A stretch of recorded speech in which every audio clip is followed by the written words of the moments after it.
ergaan isinii qaba warri dhugaatii natu hin taane alkoolii natu hin taane waynii natu hin taane rakkinaan kan machooftan akka Hannaa natu hin dhugummachoofte jecha phiniinaati ishee macheesse tuttuqaa phiniinaa masaanuu ishee macheesse dhabuu duwwaa miti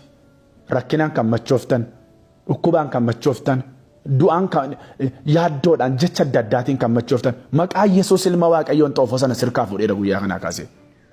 sirkaa focha duwwaa miti harka warra si dhiphisaniittan kenna jedha macaafa jedhe namiti gajjedhi sirra deemna warra jedhan sana akka karaatti warra si dirra deeman sana isaanittan kenna jedha Waaqayyo Waaqa ijaa namaa baasudha Waaqa gatii namaa baasudha maqaa Waaqayyoo bara baraan ulfaatu hinni gadda Hannaa arge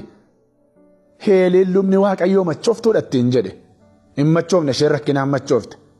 yeroo Waaqayyoo gaafa ga'u garuu Waaqayyo irraa kaase jecha phiniinaa leeyyoo ishee qaanii ishee irraa kaase Waaqayyo salphinaan kan machoofte jecha namaan jecha iriyaan kan machoofte xoofoon sun sirkaa fuudhama guyyaa kanaa kaase Waaqayyo sirkaa fuudha Waaqayyo rakkinni nama macheessa dhabuun nama macheessa jechi namaa nama macheessa guyyaa Waaqayyoo gaafa ga'u garuu namarraa dhaabata.